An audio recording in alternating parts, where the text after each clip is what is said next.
자, 기다리지 말고 바로 시작하도록 하자. 네? 한번 해야지 뭔지 기다려 이거를.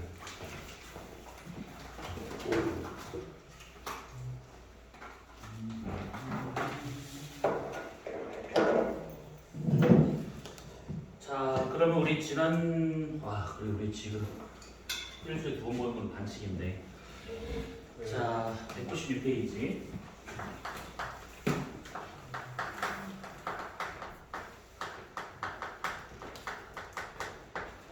자, 복수 역전층.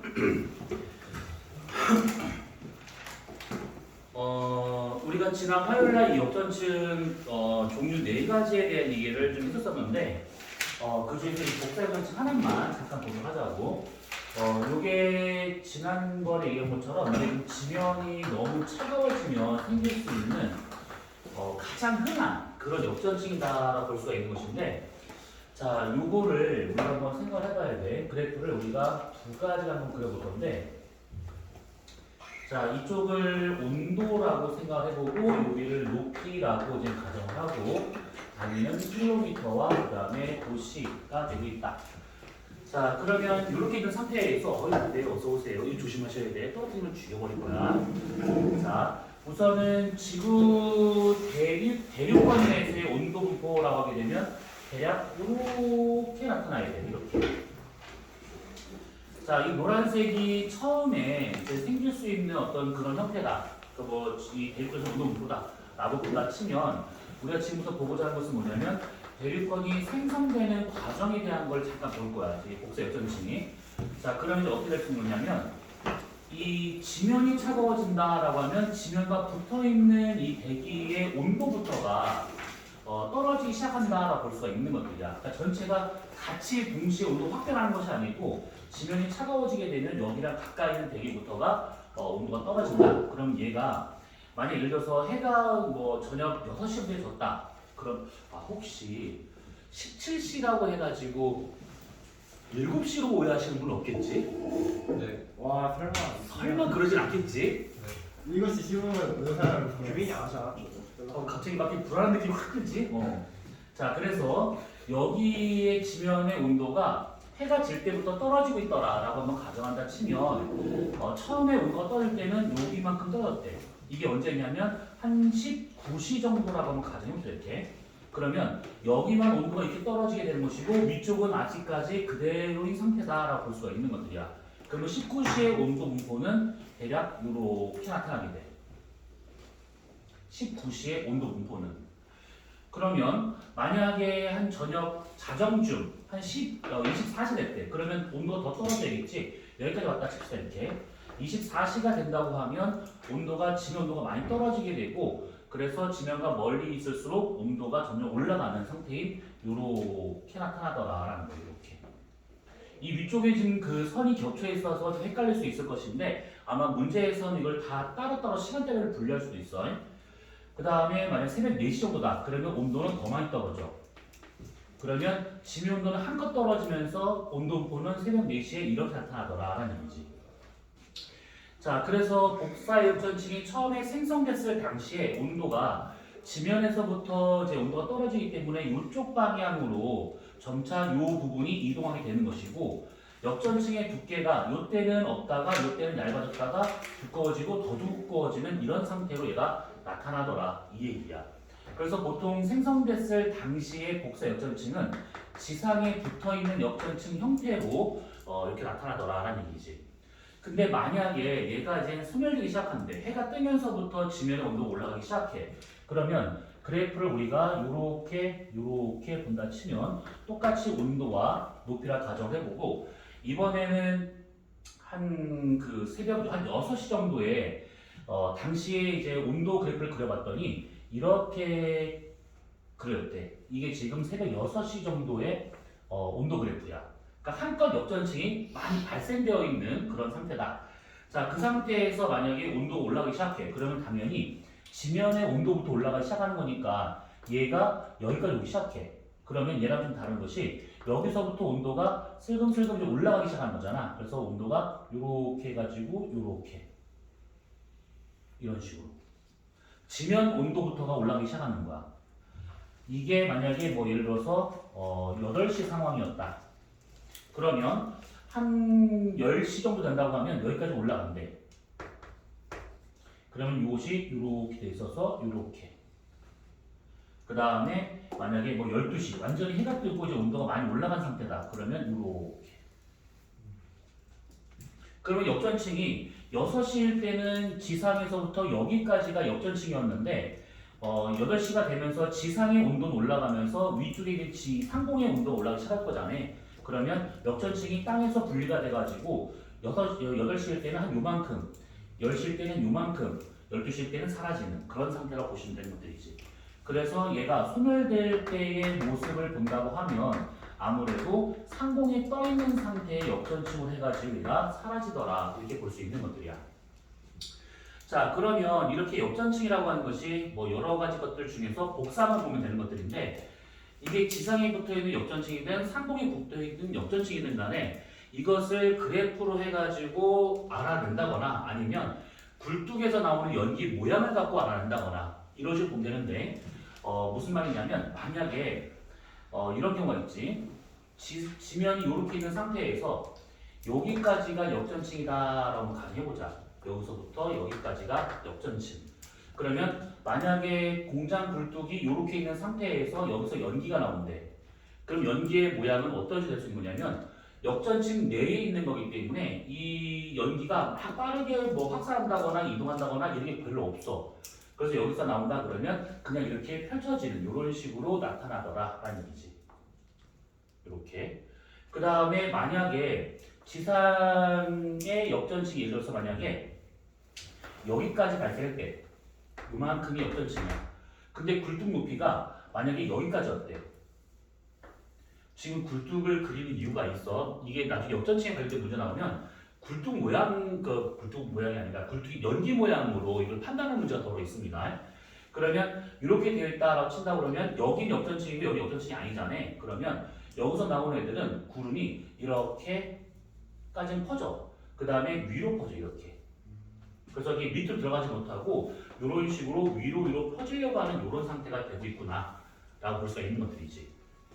만약에 이것이 이런 식의 역전층이 발생할 수 있는 것이지 역전층이 만약에 여기 상공에 이렇게 떠 있는 상태래. 여기가 역전층이래. 근데 공장 굴뚝이 여기에 있대. 그러면 나오는 연기의 모양은 여기서 이런 식으로 퍼지는 것이지. 이렇게.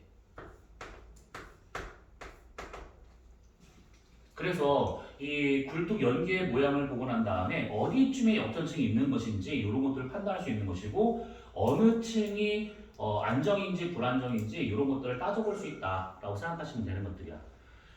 그래서 이 역전층 중에서 복사 역전층을 본다고 하면 결국 이제 해가 지고 난 다음부터 다음에 해가 뜨고 몇 시간 뒤까지 계속해서 발생할 수 있는 것이 복사 역전층이다 이렇게 보시면 돼요. 그래서 이제 이게 농촌이나 이런 데서는 상관이 없는데 도시와 같은 경우에는 이게 그 오염물질이 많이 나오잖아. 뭐 공장이든 아니면 자동차든 간에 막 나오잖아. 그렇기 때문에 도시에 사는 사람들 같은 경우는 이 시간대에 막 뛰어다니잖아. 그럼 이거는 대기 오염물질이 정체된 상태에서 그걸 내가 다 먹어 없애버리겠다라는 어떤 그런 굳은 의지가 될 수 있는 것들이지. 그래서 새벽에 뛰어다니는 거는 아주 안 좋은 겁니다. 새벽에 운동하는 거는 되게 안 좋은 거야. 도시에서는. 자, 그러면 이제 거기 196페이지에 나와 있는 역전층에 대한 얘기는 여기까지만 이렇게 보기로 하고 그 다음에 구름의 생성과 대기 안정도라고 하는 그림은 살짝 나온 것이 있는데 이 그림은 그냥 각본이 넘어가도 돼요. 그리고 197페이지 그 탐구 자료창에 맨 위에 좀 표가 하나 나온 것이 있을 것인데 요 그림을 한번 보세요. 요 그림. 요게 단열선도라고 하는 그림이야. 이 단열선도와 같은 경우에는 너네가 중간에 시험에도 요게 간혹 출제될 수 있는 것이고 아니면 수행평가 비슷한 걸 해가지고 요걸로 이제 하는 경우도 있을 거야. 그래서 요거는 우리가 지난주에 얘기했던 것처럼 건조 단열선, 수변 단열선, 이슬점 변화선 각각을 다 선을 다 놓고 난 다음에 지상에서의 온도하고 이슬점을 찍어가지고 그대로 올라가서 만나면 그게 상승 연결고도다. 그러면 거기서 구름이 만들어진다라고 하는 그런 그림이다라고 생각하시면 돼요. 이거는. 자, 그러면 우선 여기까지라고 보시면 될 것 같고 그 다음에 198페이지 좀 보자. 198페이지를 보시게 되면 대기 안정도에 따른 구름의 생성 유형이 나온 것이 있는데 요거는 그냥 그런가 보다 하고 넘어가시면 되고요. 밑에 나와 있는 안개의 발생과 유형이 있지. 이 안개와 같은 경우는 문제로 거의 안 나왔어. 그렇기 때문에 얘 같은 경우에는 그냥 그런가 보다 하고 넘어가면 돼. 다만 안개라고 하는 거랑 구름이라고 하는 거랑 차이점 보면 상승기류가 있냐 없냐의 차이야. 상승기류가 있으면 올라가서 구름 될 것이고 없으면 지상에서 안개가 되더라 이런 식으로. 그리고 이게 어떤 안개 거기 봐 복사, 이류, 활성 막 나왔잖아. 그런 안개 좀 다 필요 없어. 얘 같은 경우에는 결국 뭐냐면 안개라고 하는 것도 결국 응결 현상이기 때문에 온도가 떨어지거나 아니면 수증기가 공급되거나 둘 중에 하나만 되면 얘가 안개가 만들어지더라. 이렇게 보시면 되는 겁니다. 자, 그러면 대략적인 내용은 이렇다라고 보면 될 것 같고, 자, 그러면 우리가 문제를 한번 풀어보도록 합시다. 자, 204페이지, 205페이지에 보면 문제 쫙 나온 것이 있는데 그 중에서 중요라고 쓰여 있는 것만 13, 18, 19번 요것만 지금 한번 풀어보세요. 13, 18, 19. 네, 알겠습니다. 네.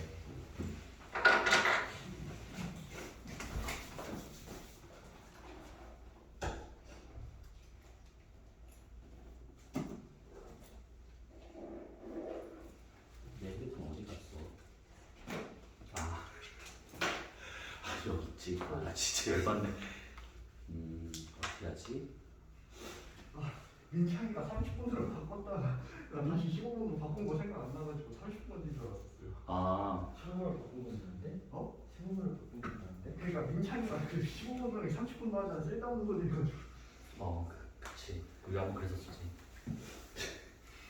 괜찮아, 뭐.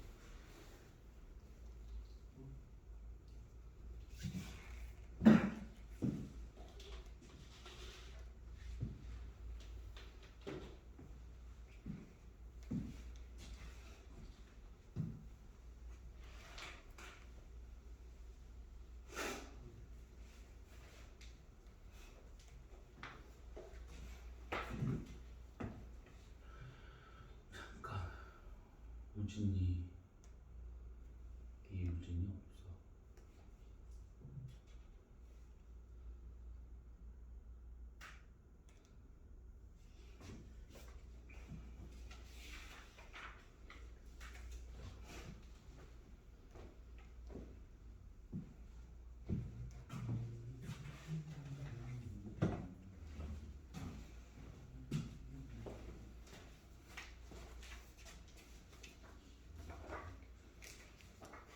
오늘은 얇아요. 조금씩 원문으로 그렸어요.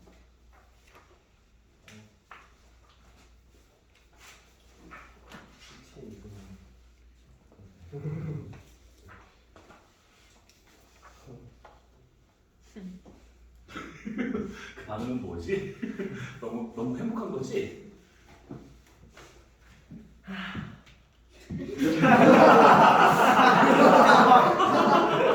너무 기쁨 와서 그냥 그렇지.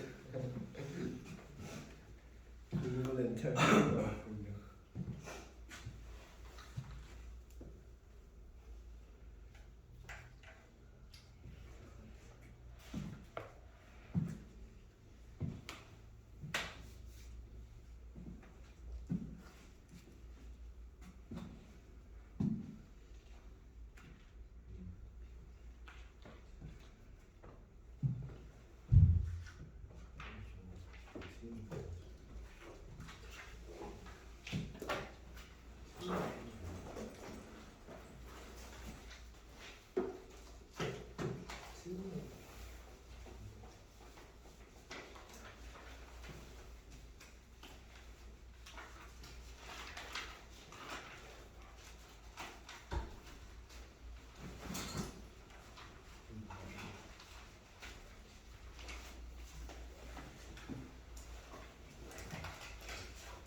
상우야, 왜 왔어?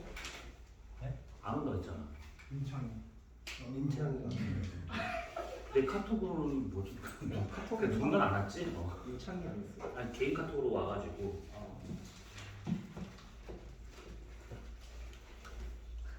자, 다 풀었죠? 자, 그러면 이제 문제를 같이 보자. 13번 문제. 자, 요거에 지금 그 건조 단열선, 수면 단열선이 있는 상태에서 두 쪽의 연지 기온 분포래. A와 B 이렇게. 그러면 A와 같은 경우는 수면 단열, 건조 단열보다 우선 변화를 더 큰 상태이지. 그러면 A 구간과 같은 경우는 절대 불안정이다 라고 볼 수 있는 거고, B는 절대 안정이다 이렇게. 자, 그러면 기억은 틀렸겠고, D는 B의 기온 감률은 수면 단열 감률보다 작아야겠지. 경사가 더 극한 거니까. D는 공기 연지 운동은 A가 더 활발할 것이다. 얘가 지금 절대 불안정이기 때문에 A가 더 활발하게 상하 운동할 수 있다. 이렇게. 그럼 답은 2번이 되고 있다라는 얘기입니다. 자, 그 다음에 18번 문제. 지난주에 우리가 얘기했었던 그 저군형 구름이 생성되는 원리에 대한 그 그래프야. 자, 그러면 건조 단열선과 이슬점 감률선이 만나고 있는 1km 상공이 상승 응결고도, 그 다음에 기온선과 수면 단열선이 만나고 있는 2km가 구름의 최정상부 높이, 그러면 구름의 두께는 1km.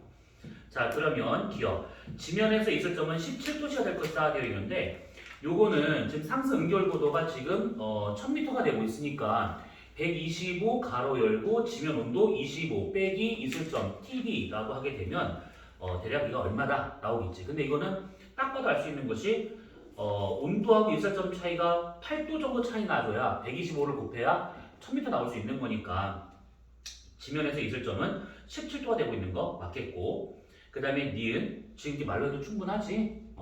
그 다음에 니은 구름의 두께는 2km가 아니라 1km, 1에서 2까지 만들어진 거니까.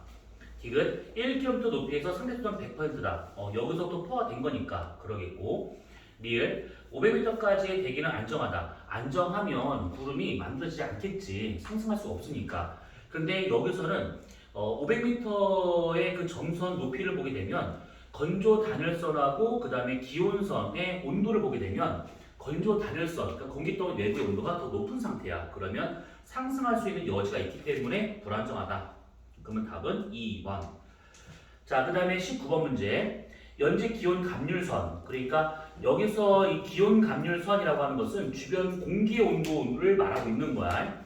그 다음에 단열 변화선, 그 다음에 생성된 구름을 나타내는 것들이다 라고 되어 있네. 자, 그러면 여기서는 어떤 걸 봐야 되냐면, 거기 지금 그래프를 먼저 봐봐. 그래프를 자세히 보시면 건조 단열선 초록색과 수면 단열선 파란색이 만나서 꺾이는 부분이 있어. 그게 지금 높이 2km지. 여기서부터가 밑에가 불포와 위가 포화. 그러면 여기서부터 구름이 만들어진 거구나. 이렇게 우리가 알 수 있다는 얘기야. 자, 그러면 기억. 상승 응결고도는 1km가 아니라 2km가 된다. 이 높이 A 이상에서 층문형 구름이 생성된다. 그런데 2km 이상 넘어가잖아.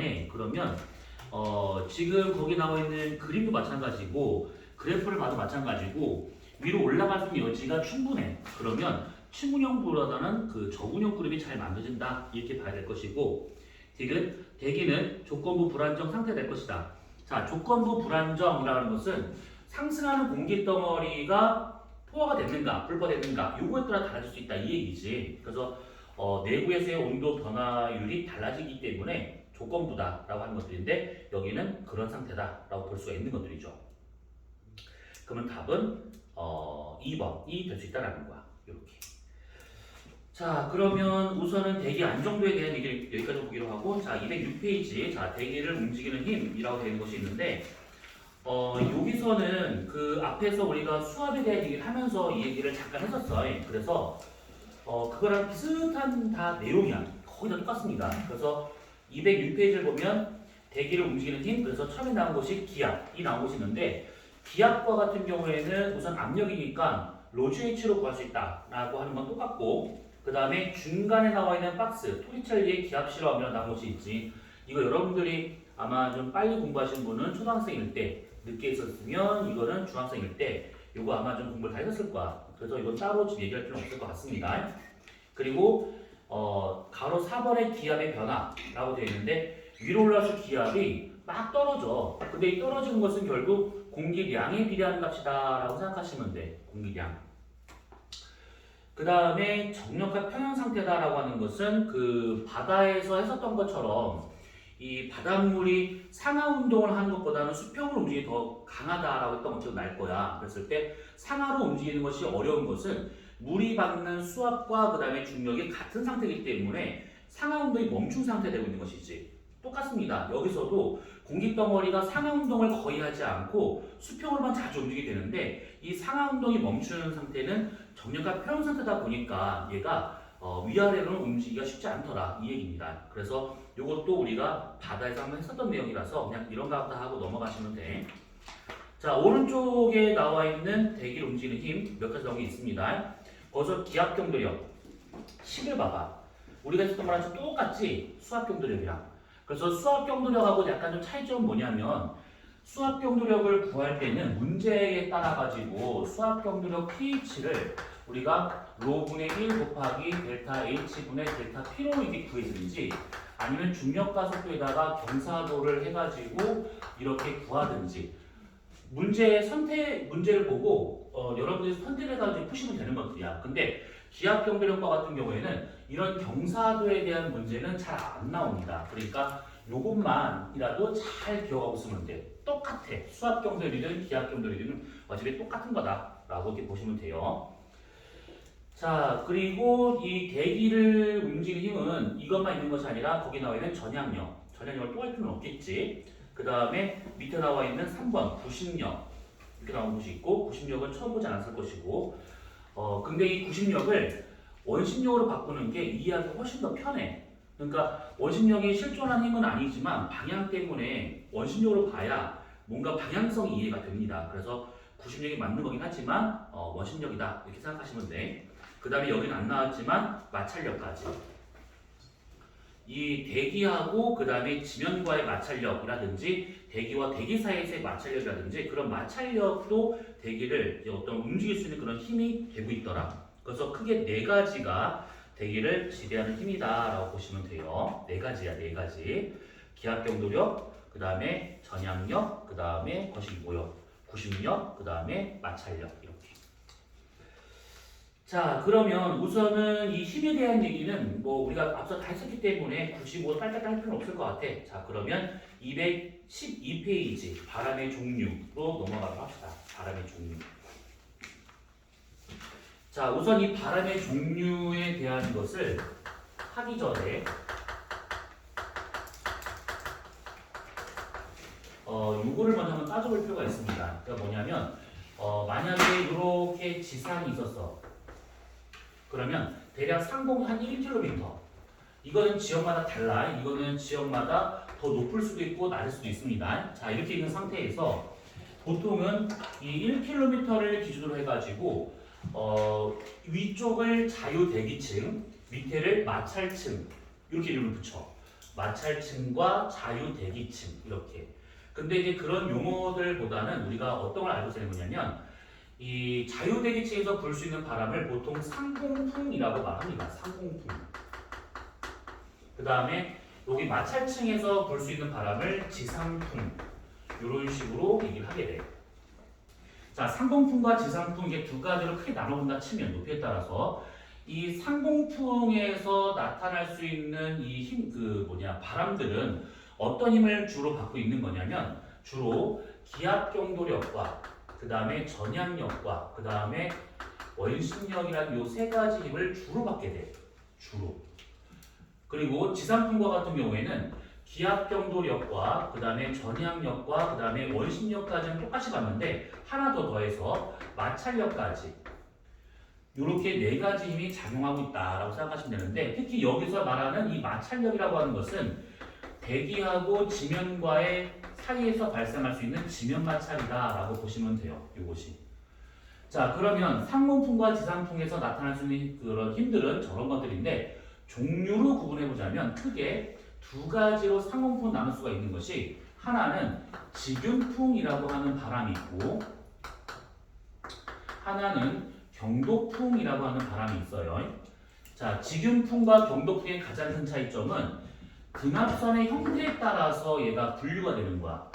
만약에 등압선이 직선인 상태에서 불고 있는 바람이다. 그러면 지균풍. 등압선이 곡선인 상태에서 불고 있는 바람이다. 경도풍. 이렇게 두 가지로 나눠서 볼 수 있다라는 거.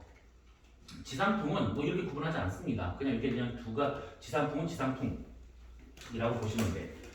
자, 그러면 여기서 이 경도풍이 등압선이 곡선일 때 부는 바람이다 라고 하게 되면 얘는 다시 또 두 가지로 나눠지게 돼.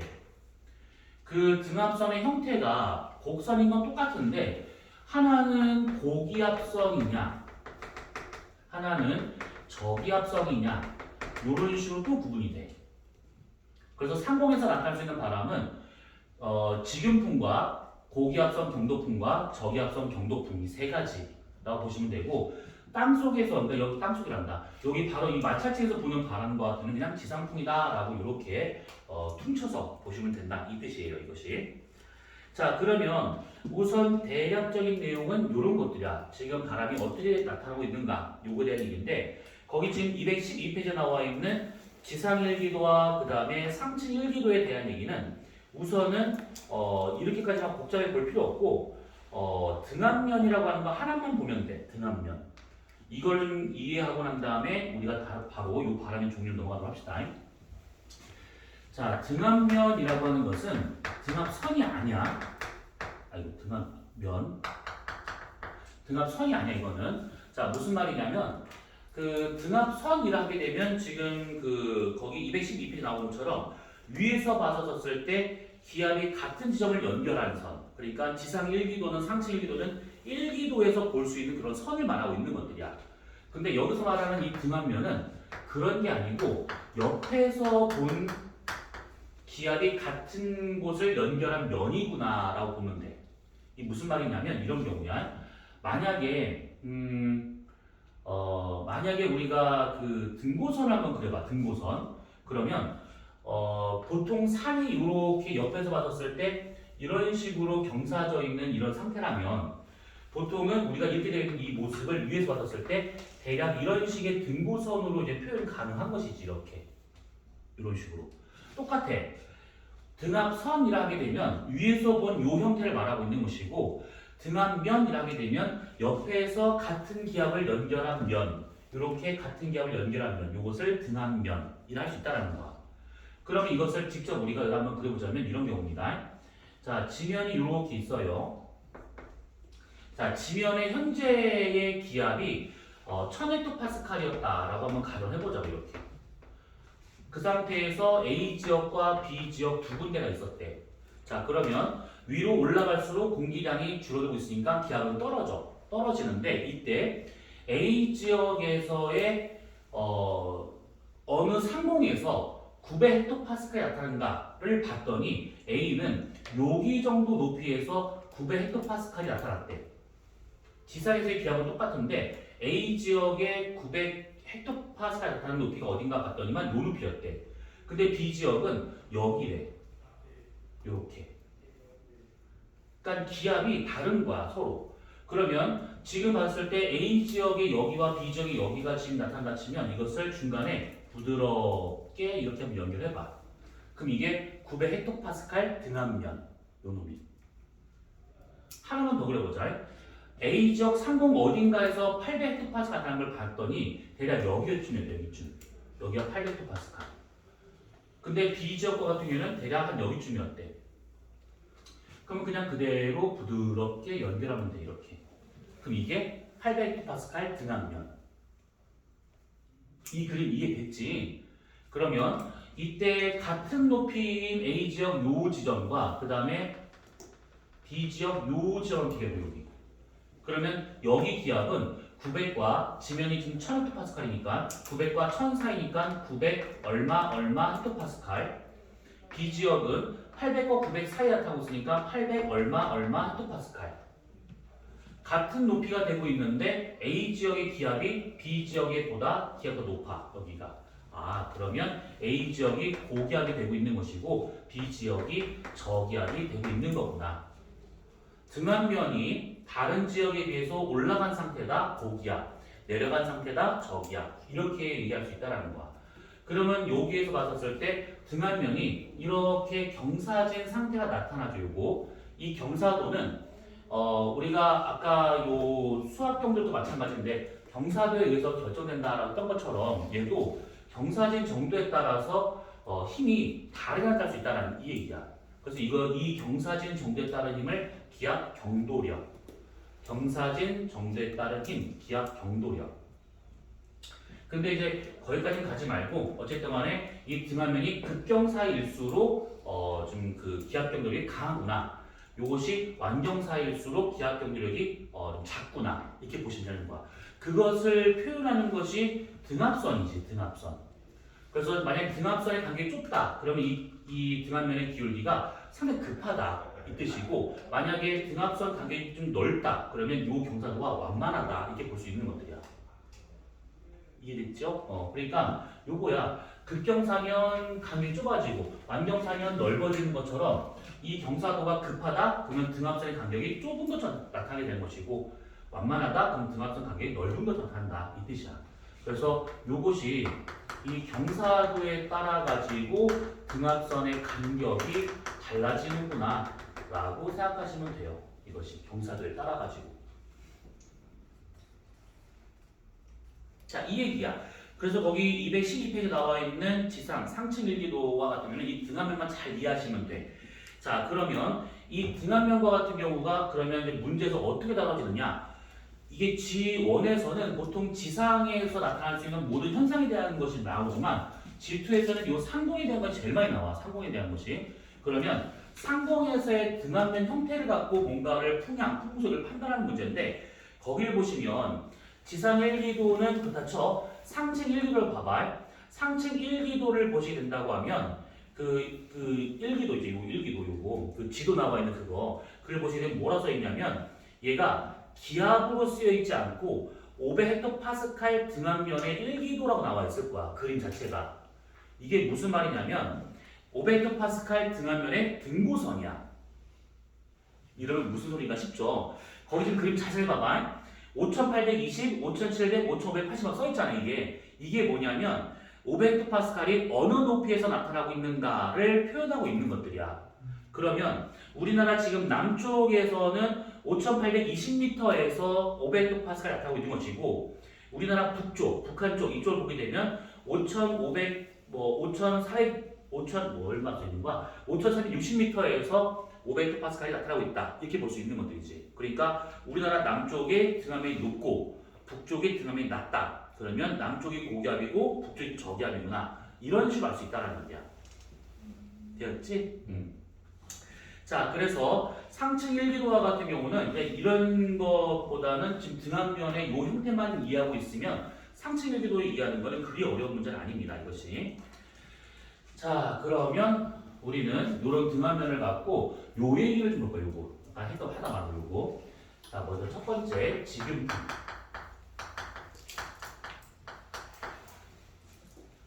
지균풍은 우리가 저번에 썼던 지형류 있지. 얘랑 똑같은 원리입니다. 지형류랑 똑같은 원리야. 그러니까 뭐냐면 등압선이 직선인 상태에서 이렇게 등압선이 이렇게 두 개가 있다라고 가정을 하고, 이쪽이 고기압 쪽, 그 다음에 이쪽이 저기압 쪽. 그러면 여기 있었던 질량을 갖고 있는 공기 덩어리가 처음에 기압 경도를 받아서 고에서 저 방향으로 얘를 밀어내. 그러면 그때 여기서 얘를 이쪽으로 밀어내더라. 그러면 움직이자마자 전향력을 받기 시작합니다. 그러면 얘네들의 방향은 점점점 꺾여서 나중에는 이렇게 두 개의 등압선 사이를 나란하게 불게 되더라. 지형이랑 똑같은 원리야.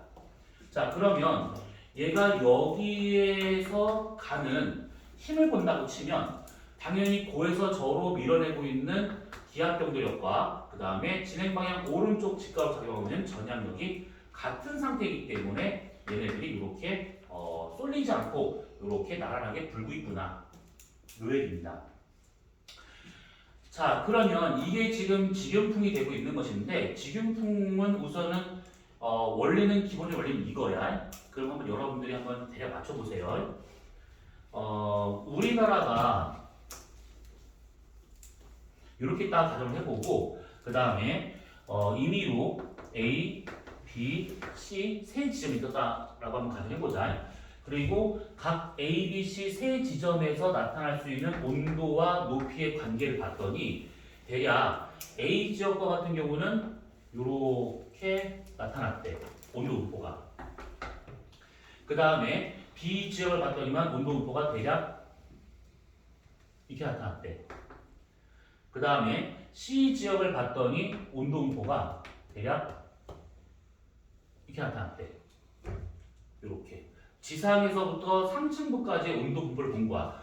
자, 그랬었을 때 여기 만나는 여기 이 지점이 상공 1km라고 가정한다 치면 B 지역 상공에서 불고 있는 바람의 방향은 어디일까요? 동서남북, 남동남서, 북동북서. 풍향을 묻는 거야. B 지역 상공.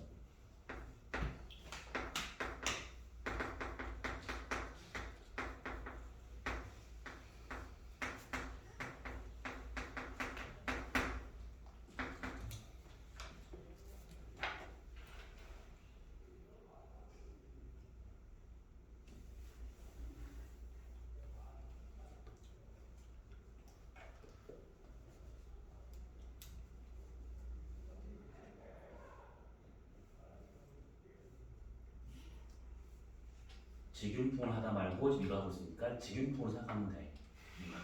어.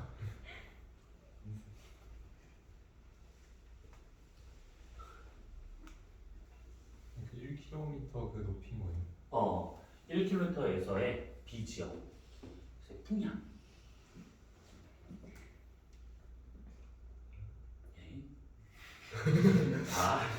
자, 이거는 간단해. 뭐냐면 제일 먼저 확인할 것은 뭐냐면 B 지역 상공 1km에서의 기압 배치를 봐야 돼.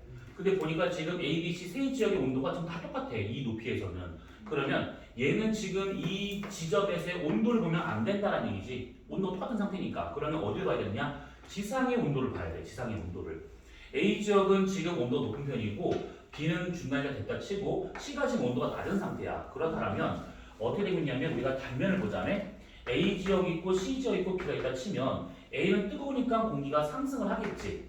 C 지역은 얘가 추우니까 하강하겠지. 얘랑 굳이 비교해서 하강이라는 얘기지 반드시 하강이 생긴다는 뜻은 아니야. 그러면 A는 지금 상공으로 얘가 올라가고 있어. 그럼 여기가 저기압이 될 것이고 상층부는 고기압이 돼야겠지. 그 다음에 C 지역은 여기가 고기압이 될 것이고 여기가 저기압이 될 거라고. 그러면 지상에서 부는 바람은 고에서 저 방향으로 이렇게 불 거라고. C에서 A 방향으로 이렇게.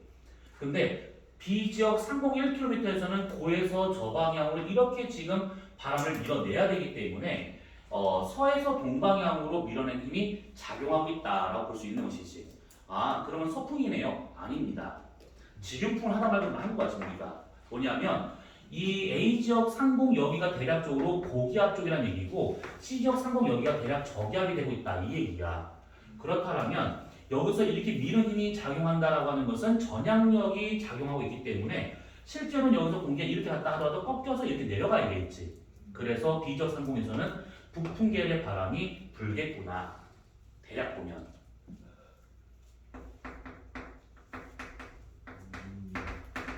이해됐을까?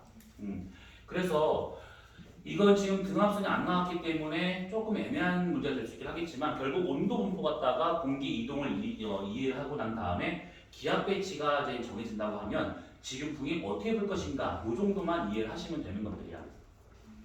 자, 그리고 마찬가지로 이게 지형류하고 똑같은 원리라고 친다고 하면 여기서 나타날 수 있는 요 빠르기, 이 풍속과 같은 경우에는 요 힘과 요 힘이 같은 상태에서 우리가 풍속을 구하고 있는 거잖아. 그러면 요거가 전향력 EMV 오메가 사인 세타와 같다라고 가정을 하고 V만 남들고 다 넘기면 되는 거야. 그게 풍속이야. 직윤풍의 풍속. 그러면 직윤풍의 풍속이라고 하는 것은 다른 건 다 집어치우고 결국은 뭐냐면 사인 세타의 반비례하고 있구나 정도로 이해하시면 되는 것들이야. 그래서 위도가 낮은 지역에서 훨씬 더 직윤풍의 풍속이 빠르구나. 지형률도 그렇지. 그래서 요거를 잘 이해하고 있으면 되는 겁니다.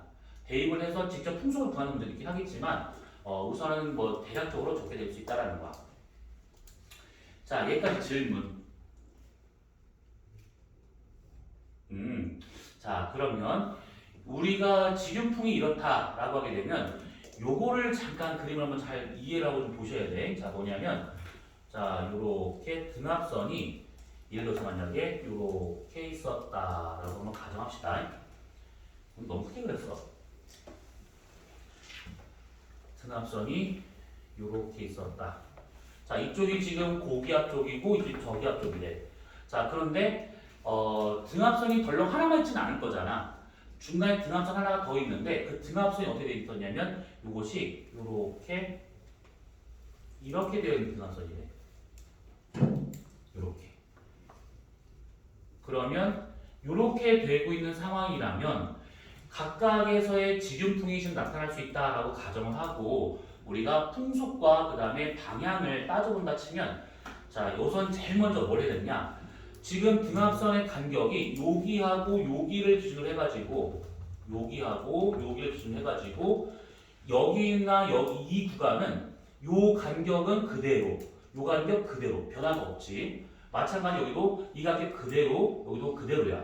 근데 여기만 넓어지거나 좁아지거나 등압선 간격이 달라지고 있다라고 볼 수 있는 것들이지. 자, 그러면 우리가 구간을 1, 2, 3으로 나눠서 본다 쳤었을 때 우선 여기든 여기든 여기든 바람은 북방구라 치면 고저가 있으면 이렇게 꺾여서 오른쪽으로 가야 돼. 서풍 계열로. 그러면 우선 여기서 가는 이 바람의 풍속과 여기서 가는 이 바람의 풍속 누가 더 강할까? 얘를 V1, V2라고 친다면 지름풍의 풍속은 누가 더 강할까? V2가 더 빠르게. 그치, V2가 더 빨라야겠지. 얘 같은 경우에는 당연히 이 간격이 넓다라고 하는 것은 기압 경도력이 이 등압선 간격에 반비례하기 때문에 간격이 넓다 그러면 기압 경도력이 작아져 버리게 돼. 기압 경도력이 작아진다 그러면 그만큼 전향력이 작게 작용한다. 전향력은 위도하고 빠르게 의해서 결정되고 있는데 같은 지역에서의 이런 모양이라면 결국 빠르게 의해서 결정된다라고 보시면 되는 거야. 그러면 기압 경도력이 작용한 것만큼 풍속이 느리구나 이렇게 볼 수 있는 것들이지. 근데 이 지역은 보니까 기압 경도력이 상당히 커 얘보다는. 그러면 전향력이 커야 돼. 전향력이 커지려면 더 빠르게 움직여야 된다 이 얘기지. 그래서 이렇게 될 수 있다라는 겁니다. 그럼 마찬가지로 여기를 지나가는 이 풍속하고 여기를 지나가는 이 풍속을 서로 비교한다. 그럼 이것을 V1, V2라 친다 그러면 당연히 여기서도 V1과 V2 중에 얘가 더 빠르겠구나 알 수 있는 것들이야. 자, 근데 우리는 여기를 보고자 하는 게 아니야. 가운데를 봐야 돼, 가운데. 자, 가운데를 보시면 여기 구간을 먼저 봐봐. 간격이 점점 좁아져. 간격이 좁아진다라고 하는 것은 결국 델타 H가 감소한다는 얘기잖아. 그러면 기압경 일로 가면 갈수록 그러면 기압 경도력의 크기는 점점점 커지고 있다가 되고 있는 거야. 여기 구간에서는 pH 기압 경도력과 전향력이 같은 상태였었는데 얘가 이렇게 간격이 달라지는 구간으로 만약에 바람이 들어가잖아. 그러면 간격이 좁아지면서 얘 기압 경도력이 커지는 거야. 그러면 그 전까지는 평형 상태였는데 얘가 상대적으로 커져 버렸대. 그러면 이렇게 미는 힘이 더 커진 것이지. 기압 경도력은 1로 작용하는 힘이야. 그러면 이 구간을 지나가면서 간격 좁아짐에 따라서 얘가 커지는 거다 보니까 여기서의 바람은 대체로 기압 경도력이 미는 방향으로 해가지고 이쪽으로 꺾여버리게 돼 이렇게. 그러다가 간격이 더 좁아지면서 유속의 풍속이 빨라지게 된다 그러면 전향력이 점점 다시 또 커지게 되고 그러면 다시 평형 상태에 도달하더라. 그래서 서풍으로 불다가 남서풍으로 바뀌었다가 다시 서풍으로 가는 그 상태야. 나 이해 못했어요 하시는 분. 괜찮아. 손가락 살짝 들어. 손가락. 오, 그래. 알았어. 든 거야? 안 꺾은 거? 이게 뭔데? 든 거야? 아, 그러니까 뭐냐면 우선 여기서는 등압선 간격의 변화가 없으니까 그냥 그대로 서풍으로 가요. 서풍으로. 근데 얘처럼 간격이 좁아진다? 그러면 기압 경도력이 상대적으로 커진다. 그러면 전향력은 우선 변화가 없는 상태에서 기압 경도력이 커지고 있으니까 밀리는 거 이쪽으로 이렇게. 그래서 방향이 틀어졌다가 다시 이렇게 같은 간격으로 나타나는 구간이 생기면 그냥 다시 또 평형 상태 이렇게. 그래서 서풍으로 불다가 남서풍으로 바뀌었다가 다시 서풍으로 바뀌는 이렇게 풍향 변화가. 그러면 여기와 같은 경우에는 얘랑 반대가 되고 있는 거야. 뭐냐면 이렇게 쭉 가다가 등압선 간격이 쫙 넓어져. 그러면 델타 H가 지금 증가하고 있다는 얘기고, 그러면 기압 경도력의 크기는 감소하고 있다는 얘기고, 그 전까지는 기압 경도력 전향력이 같은 상태였는데 순간적으로 기압 경도력의 힘만 작아지는 거야. 그러면 진행 방향의 오른쪽으로 꺾이는 힘이 더 커진다는 얘기지. 상대적으로. 그러면 여기서의 풍향은 이렇게 북서 방향으로 바뀌더라. 그러다가 다시 서풍 계열로 바뀐다. 이런 의미가 되고 있는 건데요. 풍향이 왜 이렇게 바뀌는지 이해가 잘 안 되시는 분 아직까지. 괜찮아. 크게 욕 안 할 거니까. 네. 알겠습니다. 자, 다시 할게요. 자, 뭐냐면 여기서 받는 이 공기 덩어리의 힘은 이쪽으로 하고 있는 기압 경도력과 이쪽으로 작용하고 있는 전향력이 평형 상태야. 그 상태에서 얘가 쭉 갔어. 근데 간격이 좁아지고 있대. 그렇다면 간격이 좁아지고 있으니까 여기서 이 기압 경도력의 이 힘이 커지는 거야.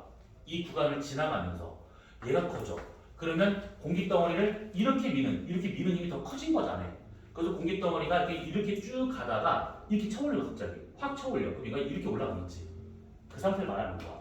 이 구간을 지나가면서 기압 경도력이 커졌구나. 그러면 기압 경도력이 커진 거 그 방향대로 방향을 튼다. 이렇게. 그럼 마찬가지야. 얘도 여기서 기압 경도력과 전향력이 작용하는 상태로 이렇게 쭉 왔었었는데 간격이 확 넓어지면서 기압 경도력이 순간적으로 작아지는 거야. 그러면 전향력이 힘이 크기 때문에 그대로 가서 꺾인 거야. 이렇게. 전향력 방향 쪽으로. 힘이 크게 작용하는 방향 쪽으로. 그래서 가다가 오른쪽 꺾이면서 이렇게 가고 있더라. 그러니까 방향 변화는 결국 두 힘이 평형 상태를 유지하고 있다가 누구 하나의 힘이 커진다. 그러면 그 힘이 작용하는 방향대로 공기가 방향을 튼다 라고 생각하면 되는 거야. 여기서는 기압 경도력이 커진 것이고 여기서는 상대적으로 기압 경도력이 작아지면서 전향력이 커진 거다. 이렇게.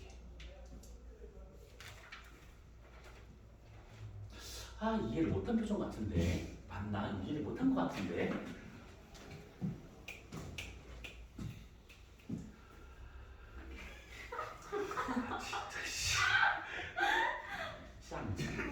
때릴 수도 없고 진짜.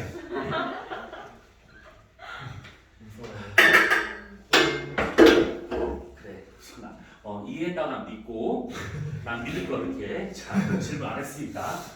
아무튼 요렇게 그 풍향 변화가 바뀌고 있는 것들은 힘의 균형이 깨지면서 크게 작용하는 힘의 방향대로 공기의 방향이 틀어진다. 이렇게 이해하면 돼. 자, 그 다음에 거기 213페이지 밑에 보면 2번 경도풍이라고 나온 것이 있는데 경도풍과 같은 경우는 요게 되고 있어. 이게 지금 이해가 됐다면 경도풍은 그닥 어려운 내용이 아니야. 아까 말한 것처럼 고기압성이냐 저기압성이냐 이렇게 볼 수가 있는 것인데, 자, 예를 들어서 만약에 요렇게 원형의 등압선이 있었대. 가운데가 지금 고기압이래. 자, 그러면 이때 여기 안에 있는 공기를 바깥쪽으로 밀어내. 처음에 이렇게 밀어냅니다. 이 밀어내는 힘은 기압 경도력으로 처음에 얘를 밀어냈을 거라고. 자, 이 상태에서 전향력이 여기서 움직이자마자 바로 오른쪽으로 작용하게 돼. 전향력이. 그러면 그때 이 바람은 두 힘의 평형을 유지하면서 이쪽으로 꺾이는 거예요. 이렇게. 이거 이해됐지? 어려운 거 아니야 이거는? 자, 그런데 여기서 전향력은 계속 연속적으로 작용을 해. 그리고 이 공기는 계속 바깥으로 밀어내려고 해. 그러면 나중에 이 공기는 어떻게 움직이냐면 여기서 갔다가 요렇게 가가지고 요렇게 가가지고 요렇게 꺾여서 나중에는 여기 중간을 그냥 뱅글뱅글 돌아. 이렇게. 등압선을 빠져나가지도 들어가지도 않고 두 개의 등압선 사이를 계속 맴돌아. 이런 상태를 우리가 고기압성 경도풍. 여기서 이제 잘 생각해보면 상공풍과 같은 경우에는 이게 다른 변수가 없으면 등압선을 가로질러서 나가거나 들어가거나 이게 하질 못해.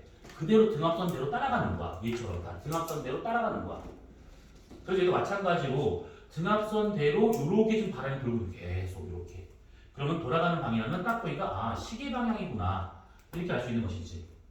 자, 그러면 여기서 이 공기 덩어리가 받는 힘의 크기를 보자면 여기 있는 애가 이쪽 방향으로 V라는 성격으로 가고 있대. 그렇다면 우선 고에서 저 방향으로 밀어내려고 하는 기압 경도력이 이렇게 있을 것이고, 그 다음에 진행 방향 오른쪽으로 계속 집어넣으려고 하는 전향력이 있을 것이고, 그리고 여기에서 구심력이 작용을 하는데 원운동하고 있으니까 구심력으로 보지 말고 원심력으로 보라고 하는 이유가 방향성 때문에 그러는 거야. 원심력을 우리가 파란색으로 표현한다 치면 원심력은 이렇게 나타날 수 있다는 얘기지. 그러면 이 공기덩어리가 받는 힘의 크기는 결국 기압경도력 더하기 원심력이 곧 전향력이 되고 있구나, 이 얘기야. 그러면 똑같은 얘기로 저기압을 따져보자네. 저기압도 이렇게 원형으로 있다 생각해보고 가운데가 이렇게 있었대.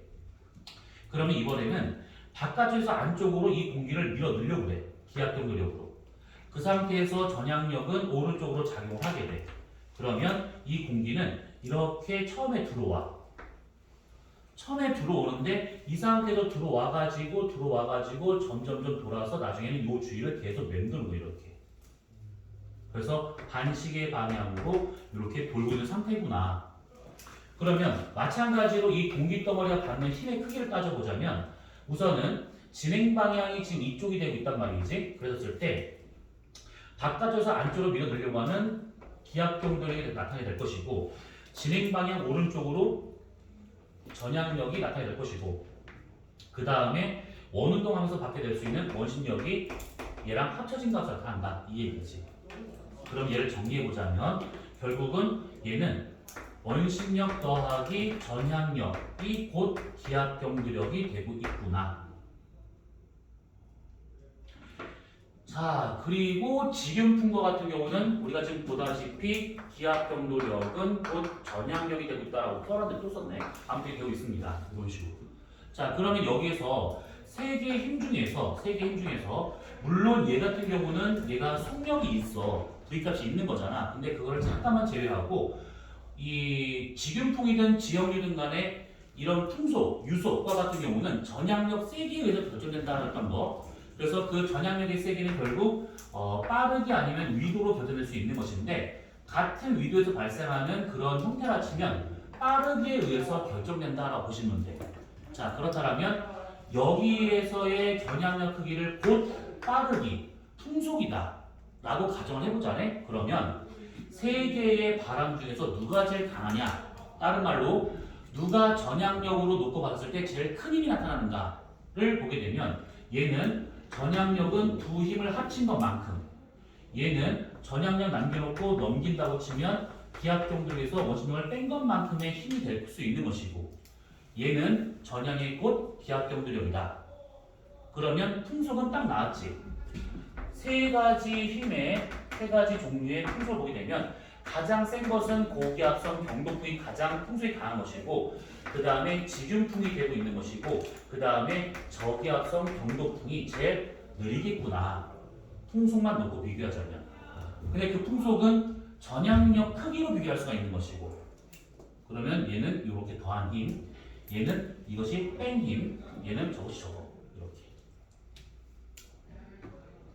이게 무슨 말인지 이해됐을까? 자, 이해 안 되시는 분 칠판 지우기 전에.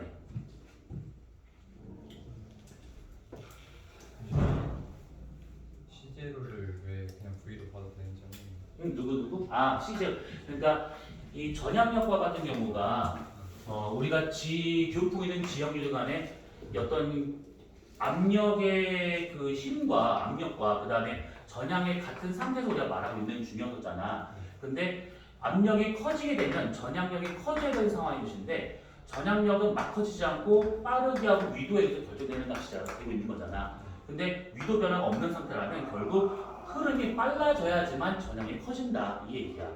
그러면 빠르기를 우리가 전향력으로 놓고 보자면 결국 전향력의 힘의 크기는 얘만 나타나는지 부힘을 더한 것만큼인지 부힘을 뺀 것만큼인지로 해가지고 알 수 있다, 이 얘기야. 그래서 전향력의 크기가 빠르다, 이 얘기가 되니까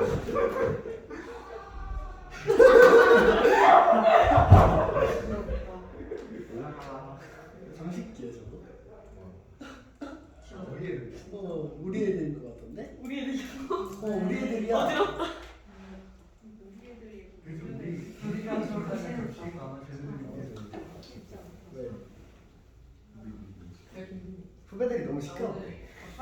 주아가 이거 하나. 빨리 사과. 후배들이 너무 시끄러. 저 진짜 후배들이 시끄러니까.